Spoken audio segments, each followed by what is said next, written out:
Taste the Daily. இதய தெய்வம் புரட்சித் தலைவர் எம்ஜிஆரின் 37ஆம் ஆண்டு நினைவு நாளை ஒட்டி அதிமுக பொதுச்செயலாளர் எடப்பாடி கே பழனிசாமி தலைமையில் சென்னை மெரினா கடற்கரையில் உள்ள புரட்சித் தலைவர் மற்றும் புரட்சித் தலைவி நினைவிடங்களில் அதிமுகவினர் அஞ்சலி செலுத்தினர். பின்னர் மக்கள் விரோத விடியா ஆட்சியை புரட்சித் தலைவர் எம்ஜிஆரின் வழியிலே வீட்டுக்கு அனுப்புவோம் என உறுதியேற்றுக் கொண்டனர். அனைத்திந்திய அண்ணா திராவிட முன்னேற்றக் கழகத்தின் நிறுவன தலைவரும் முன்னாள் முதலமைச்சருமான புரட்சித் தலைவர் எம்ஜிஆரின் 37ஆம் ஆண்டு நினைவு நாளை ஒட்டி சென்னை மெரினா கடற்கரையில் உள்ள அவரது நினைவிடத்தில் அதிமுக பொதுச் செயலாளரும் சட்டமன்ற எதிர்க்கட்சித் தலைவருமான எடப்பாடி கே பழனிசாமி மலர் வளையம் வைத்தும் மலர் தூவியும் அஞ்சலி செலுத்தினார்.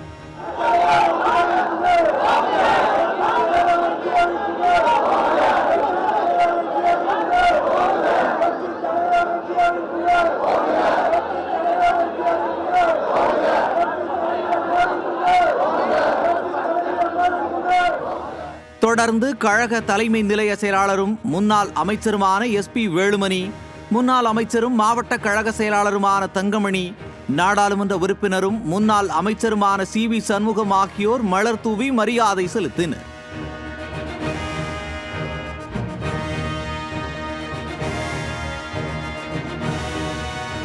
தொடர்ந்து அதிமுக மாவட்ட செயலாளர்கள், சட்டமன்ற உறுப்பினர்கள், மாநிலங்களவை உறுப்பினர்கள், பிற அணி செயலாளர்கள், முன்னாள் நாடாளுமன்ற சட்டமன்ற உறுப்பினர்கள் என கழக நிர்வாகிகள் அனைவரும் பாரத ரத்னா புரட்சித் தலைவர் டாக்டர் எம்ஜிஆரின் நினைவிடத்தில் மலர் தூவி அஞ்சலி செலுத்தினர்.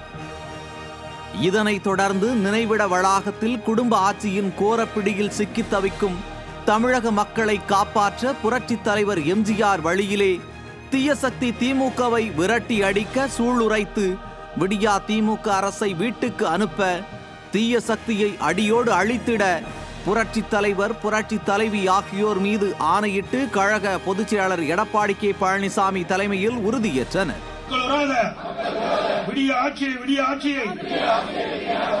புரட்சித் தலைவர் எம்ஜிஆரின் வழியிலே வீட்டுக்கு அனுப்புவோம், வீட்டுக்கு அனுப்புவோம், வீட்டுக்கு அனுப்புவோம், வீட்டுக்கு அனுப்புவோம். புரட்சித் தலைவர் அம்மாவின் அஞ்சாமை துணையாய் கொண்டு, புரட்சித் தலைவர் அம்மாவின் அஞ்சாமை துணையாய் கொண்டு வீறு நடை போடுவோம், வெற்றி நடை போடுவோம், வீறு நடை போடுவோம், வெற்றி நடை போடுவோம். விடியா திமுக அரசை வீட்டுக்கு அனுப்ப தீய சக்தி அடியோடு வீழ்த்திட, விடியா திமுக அரசை வீட்டுக்கு அனுப்ப தீய சக்தி அடியோடு அழித்திட சபதம் ஏற்போம், சம்மதம் ஏற்கிறோம்.